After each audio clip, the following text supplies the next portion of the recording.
ஒரு ஊரில் சமையல்காரர் ஒருவர் வசித்து வந்தார். பெயர் ராமு. அவர் சமையல் எந்த அளவுக்கு சுவையானதோ அந்த அளவிற்கு இனிமையானவர்.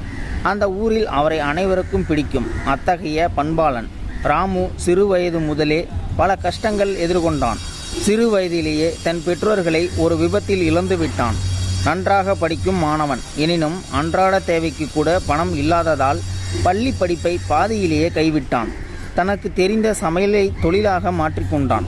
தற்போது 50 வருடங்களாக கோவில் மற்றும் வீட்டு விசேஷங்களுக்கு சமைத்து பரிமாறி வருகிறார். அவருக்கு ஒரு பெண் குழந்தை அமுதா, வயது 20. தனக்கு பணக்கஷ்டம் அவ்வப்போது இருந்தாலும் அதை என்றும் தன் மகளிடம் காட்டிக்கொண்டதில்லை. எந்த காரணத்தால் அவன் கல்வி தடைப்பட்டதோ அதே போன்ற பாதிப்பு தன் மகளுக்கு வரக்கூடாது என ஊரிலேயே சிறந்த பள்ளியில் படிக்க வைத்தான். அமுதாவின் புலம்பல். அமுதா மிகவும் நன்றாக படிப்பாள். வகுப்பில் என்றுமே முதல் மதிப்பெண் பெற்று தேர்ச்சி அடைவாள். அப்பா மீது அதிகம் அன்பு கொண்டவள். ஆனால் அவரை விட அதிகம் படித்தவள் என கொஞ்சம் ஆணவமும் இருந்து கொண்டிருந்தது அவளுக்கு. எனக்கு மட்டும் ஏன் இவ்வளவு கஷ்டம்? இந்த சின்ன வயசில் எனக்கு இவ்வளவு கஷ்டமான சூழ்நிலையா என அமுதா அடிக்கடி புலம்பிக் கொண்டே இருந்தாள். அவற்றை ராமு கவனித்து கொண்டே வந்தான்.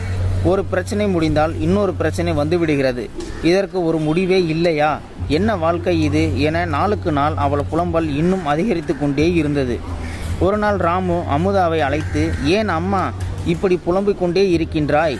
கஷ்டங்கள் அனைவருக்கும் பொதுவானதுதான். வாழ்க்கை என்றால் கஷ்டங்கள் இருக்கத்தான் செய்யும். இதற்காக வாழ்க்கையை வெறுக்கக்கூடாது என புரிய வைக்க முயன்றான். இல்லையப்பா, உங்களுக்கு ஒன்றும் தெரியாது. இந்த காலத்தில் எங்களுக்கு 1008 பிரச்சனை இருக்குது. அதெல்லாம் சொன்னால் உங்களுக்கு புரியாது. நீங்கள் இன்னும் உங்கள் காலத்திலே இருக்கீங்க என்றாள் அமுதா. காலம் என்னம்மா காலம்? கஷ்டங்கள் என்றும் ஒன்றுதான். சொல்லப்போனால் அன்று எனக்கு கிடைக்காத பல இன்பங்களும் வாய்ப்புகளும் இன்று உங்களுக்கு மிக எளிமையாக கிடைத்து கொண்டிருக்கிறது. நாம் என்றும் வாழ்வில் இன்பங்களை எண்ணி பார்க்க வேண்டும், துன்பங்களை அல்ல என்று மீண்டும் புத்திமதி கூற முயற்சித்தான். அப்பா, சமையல் போல எல்லாம் எளிதுன்னு நினைக்காதீங்க, உங்களுக்கு ஒன்றும் தெரியாது என கூறினாள் அமுதா. அவள் கொண்ட ஆணவம் ராமு கூறும் உண்மைக்கு செவி சாய்க்க விடாமல் அவளை தடுத்தது. ராமுவிற்கு புரிந்துவிட்டது, இனி அமுதாவிடம் பேசி பயன் இல்லை என்று. சரி அம்மா, எனக்கு புரியவில்லைதான், என்னுடன் சமையல் அறைக்கு வா என அமுதாவை அழைத்து சென்றான் ராமு. அடுப்பில் 3 பாத்திரங்களை வைத்தான். அதில் தண்ணீரை ஊற்றி கொதிக்க வைத்தான். என்ன அப்பா செய்கிறீங்க? எதற்கு என்னை கூட்டிகிட்டு வந்திருக்கீங்க? படிக்க நிறைய இருக்குது, நான் போகணும் என பொறுமையின்றி தவித்தாள். சிறிது நேரம் பொறு அமுதா என அவளை நிதானப்படுத்தினான் ராமு. ஒரு உருளைக்கிழங்கு, ஒரு முட்டை மற்றும் சிறிது காஃபி கொட்டைகளை எடுத்து வந்தான். அமுதா, இந்த 3ஐயும் ஒரு பாத்திரத்தில் போடு என 3 பொருட்களையும் அமுதாவின் கையில் கொடுத்தான். கொதிக்கும் நீரில் 3 பொருட்களையும் போட்ட பின் அடுப்பில் தீயை இன்னும் அதிகப்படுத்தினான் ராமு. சிறிது நேரம் கழித்து 3 பாத்திரங்களையும் எடுத்து உள்ளே போட்ட பொருட்களை தட்டில் வைத்தான். அமுதா, இதோ இந்த உருளைக்கிழங்கு இப்பொழுது எப்படி உள்ளது என ராமு கேட்க, மென்மையாகிவிட்டது அப்பா என்றாள் அமுதா. இந்த முட்டை கீழே போட்டால் உடையும் முட்டை, இனி உடையாது போல அதன் புறப்பகுதி வலுப்பெற்று உள்ளது அப்பா. சரி அமுதா, அந்த காஃபியை ஊற்று. இருவரும் காஃபியை ஊற்றி குடித்தனர். காஃபியின் சுவை அமுதாவிற்கு இன்பம் அளித்தது. இது எப்படி உள்ளது கேட்டான் ராமு. மிக அருமை அப்பா, அமுதா சிரித்து கொண்டே கூறினாள். இதுதான் வாழ்க்கை அமுதா. வாழ்க்கையின் துன்பங்கள் வெந்நீரை போல சுடும். நாம் கடுமையாக அந்த உருளைக்கிழங்கை போல இருந்தால் மென்மையாகி விடுவோம்.